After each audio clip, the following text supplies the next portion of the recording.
Bonjour à tous, on va donc débriefer la superbe victoire du Barça contre Osasuna 4-0. Victoire logique, mais il fallait quand même aller la chercher, il fallait se relancer en Liga, c'était impératif, on l'a fait avec la manière. Messi a marqué un but splendide et il a pu rendre hommage à Maradona et ça honnêtement ça a égayé ma journée.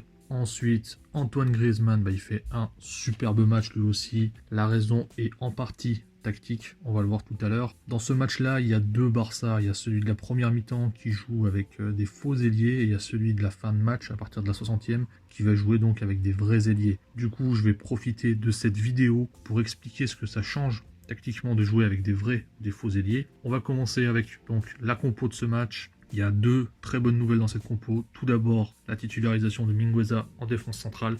Ça lui donne de la continuité, mais c'est aussi en partie parce qu'on n'a personne d'autre, il y a beaucoup de blessés. Son match est plutôt bon, il fait des erreurs, il fait quelques erreurs de placement, il fait une erreur de relance, mais ça fait aussi partie de son apprentissage. Ensuite, il y a la titularisation de Martin Braithwaite. Donc là, on joue enfin avec un vrai numéro 9, un joueur de profondeur. Et ok, c'est Martin Braithwaite, c'est pas un top player, mais c'est justement par son profil qui va permettre à Griezmann de briller en partie, tout simplement parce que le 9 qui prend la profondeur, il occupe la défense, ça les fait reculer la défense et ça laisse plus d'espace pour le numéro 10. Pour le reste, évidemment, Griezmann a aussi son mérite, il a choisi de jouer comme il sait faire, de jouer sur ses qualités plutôt que de se forcer à faire des choses qu'il ne savait pas faire comme il faisait dans les matchs d'avant. Ensuite, il y a aussi évidemment des mauvaises nouvelles dans cette composition. Tout d'abord, Pedri dans le double pivot. Pourquoi? On ne sait pas. Pourquoi lui faire enchaîner autant de matchs alors qu'on a deux autres options crédibles sur le banc pour occuper le poste de pivot? On ne sait pas non plus. Je parle même pas de Busquets, je parle de Pjanic évidemment, je parle aussi de Alenia qui était un des meilleurs joueurs sur la pelouse au dernier match. Évidemment, l'autre mauvaise nouvelle pour moi, c'est le fait de jouer sans ailier, sans vrai ailier, ne serait-ce que un. Alors oui, quand vous n'avez pas de vrai ailier, quand vous jouez avec des faux ailiers en phase offensif, donc quand vous êtes dans le dernier tiers adverse, vos faux ailiers vont occuper le half space, et c'est vos latéraux qui vont venir occuper la ligne. Ce qui amène certains à dire, c'est que c'est l'animation qui compte et pas le dispositif. Et ça, c'est une énorme erreur, parce qu'en fait, une équipe a différents états sur le terrain. Au moins 3 états différents, un état par tiers.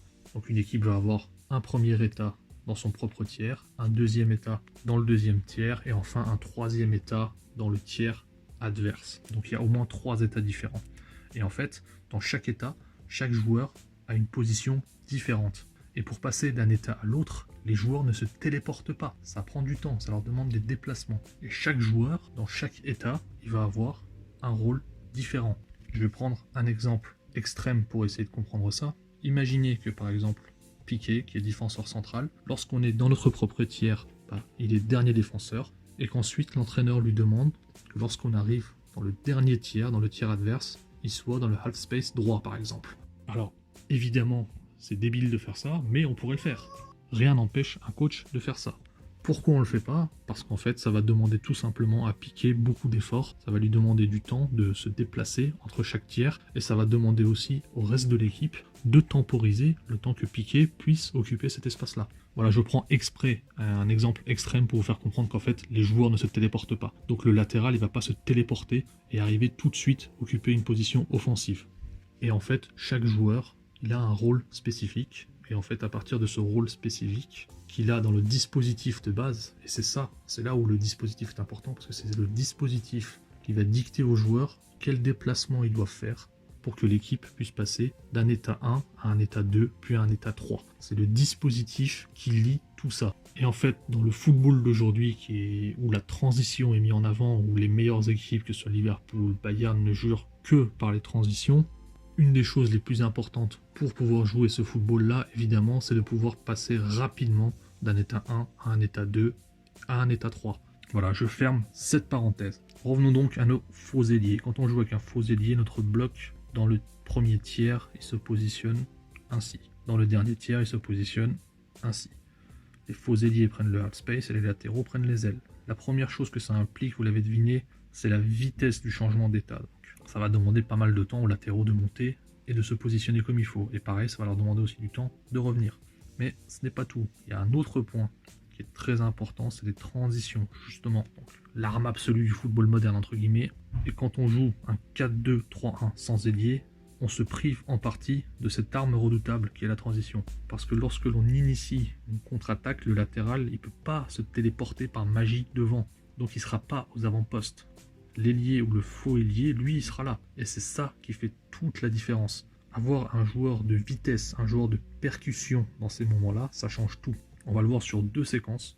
Donc la première, c'est Coutinho, priorité qualitative. Sur ses côtés, pour pouvoir créer du danger, il faut des joueurs capables d'éliminer. C'est le cas avec Dest. C'est un joueur qui est capable d'éliminer son adversaire direct, mais ce n'est pas le cas avec Sergi Roberto. Ce n'est encore moins le cas avec Jordi Alba. Et c'est même pas le cas avec Firpo. Donc on a 3 de nos latéraux qui ne peuvent pas créer ce danger sur les côtés. C'est important parce que si tu mets Jordi Alba en possession du ballon, un seul défenseur va monter sur lui. Et ce sera suffisant, puisqu'il n'arrivera pas à le dribbler. Il sera obligé de faire la passe, donc tu deviens inoffensif au final. Le bloc n'a même pas besoin de s'écarter. On revient sur la première séquence, donc la contre-attaque avec Coutinho. Sur la suite de l'action, c'est Alba qui reçoit le ballon justement sur ce côté. Il a de l'espace, il est tout seul, mais il n'a pas la capacité d'éliminer son adversaire, donc il se voit obligé de centrer, alors qu'il y a un super coup à jouer. Si tu as maintenant un joueur qui est capable de dribbler, le défenseur il est obligé de sortir sur lui. Mais ça ne suffit pas, puisque ton dribbleur va probablement l'éliminer. Donc tu as un deuxième défenseur qui va être obligé de venir couvrir.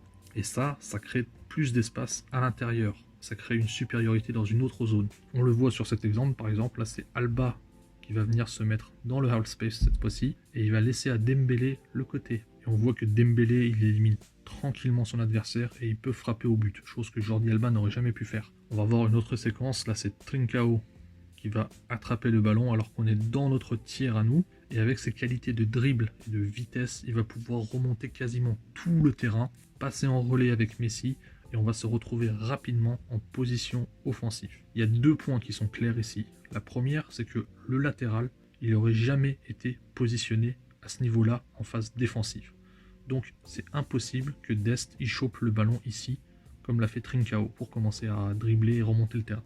La deuxième chose, c'est que nos faux ailiers, entre guillemets, donc que ce soit des profils comme Griezmann ou Coutinho, ils n'ont pas les qualités pour percuter et prendre de vitesse dans l'espace, comme le fait Trincao.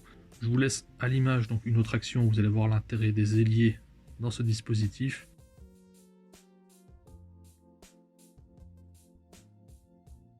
Enfin, le dernier point, donc, c'est les latéraux offensifs. Ce n'est pas parce qu'on a des latéraux ultra offensifs qu'on ne doit pas avoir des ailiers qui percutent.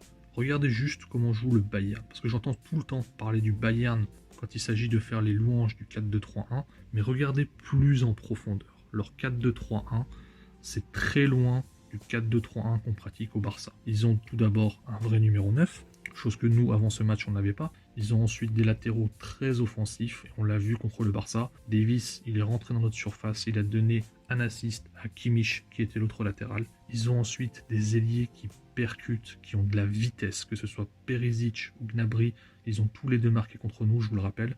Et justement, Coutinho, qui était dans leur équipe à l'époque et qui faisait office de faux ailier quand il rentrait dans cette équipe, il n'était plus titulaire, il était le 13e homme en quelque sorte dans le sprint final. Et aujourd'hui, le Bayern s'appuie sur des joueurs comme Coman, Sané, Gnabry, Douglas Costa, que des ailiers de percussion. Donc si vous voulez prendre le Bayern en exemple pour dire qu'il faut jouer en 4-2-3-1 pour réussir, il faut pousser l'analyse un minimum plus loin et regarder les profils sur chaque poste. On va enfin arriver à pousser un peu plus l'analyse tactique. J'espère que du coup ça vous a plu. N'hésitez pas à me dire en commentaire si vous voulez qu'on se penche plus sur les points tactiques comme ça dans les débriefs, ou si vous préférez un débrief classique où on parle des joueurs, on parle des notes, etc. etc. Prenez soin de vous, ciao.